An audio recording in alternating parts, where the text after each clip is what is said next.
Σήμερα, στο Busy Cook φτιάχνουμε το πιο νόστιμο κέικ με σαγκουίνι. Και για να φέρουμε τα πάνω κάτω στην κουζίνα, θα το κάνουμε ανάποδο για να γίνει πιο ζουμερό και καραμελωμένο. Ζεσταίνεις πρώτα το βούτυρο μέχρι να λιώσει και σε μια 20 φόρμα για κέικ τοποθετείς λαδόκολλα που την έχεις κόψει ακριβώς στο μέγεθος του πάτου ακολουθώντας τις οδηγίες που σου δείχνω.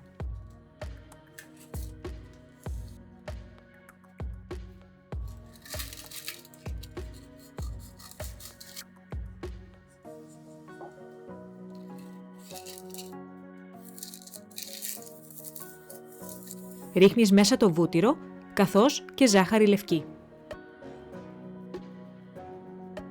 Έχω δοκιμάσει και με καστανή ζάχαρη, αλλά δεν το προτιμώ γιατί κάνει μια πολύ σκούρα καραμέλα και δεν φαίνεται το σαγκουίνι όταν το ξεφορμάρεις. Στη συνέχεια, ξεφλουδίζεις τα κόκκινα πορτοκάλια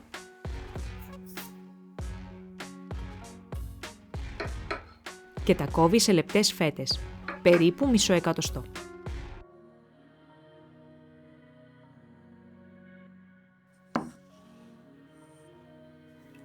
Και τα τοποθετείς ομοιόμορφα πάνω από το βούτυρο και τη ζάχαρη.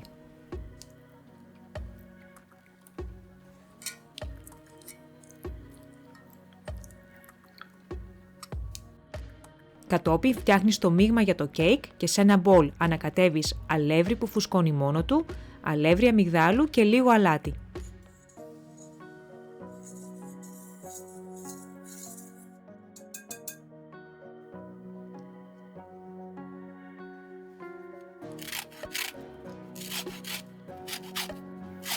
Από ένα κέρατο πορτοκάλι παίρνεις το ξύσμα πριν το κόψεις στη μέση και στύψεις το χυμό.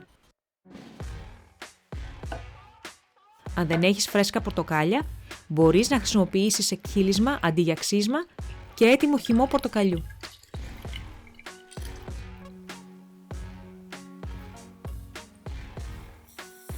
Προσθέτεις τη σόδα, περιμένεις για λίγα δευτερόλεπτα μέχρι να ενεργοποιηθεί και ρίχνεις το αλεύρι μαζί με το ηλιέλαιο, το σιρόπι σφενδάμου, το φυτικό γάλα, εκχύλισμα βανίλιας και για έντονη γεύση εκχύλισμα αμυγδάλου και το ξύσμα. Και ανακατεύεις όλα τα υλικά μέχρι να έχεις ένα λίο κρεμώδες μείγμα.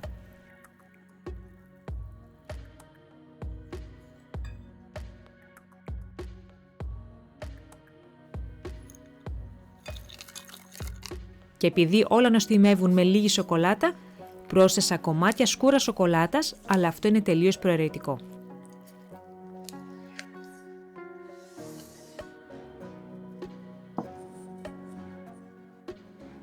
Ρίχνεις το μείγμα πάνω από το σαγκουίνι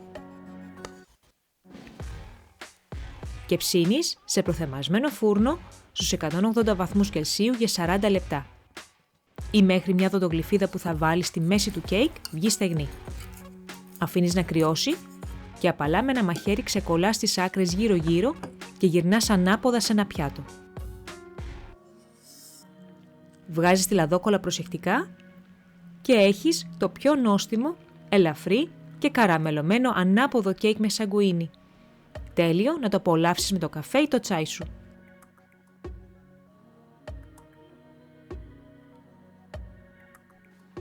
Ελπίζω να ευχαριστήθηκες στο απόψινό επεισόδιο.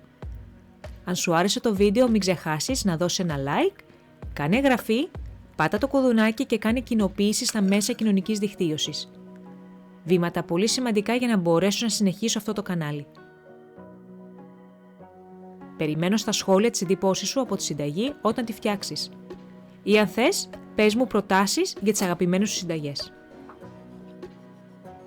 Μέχρι την επόμενη φορά, καλά μαγειρέματα!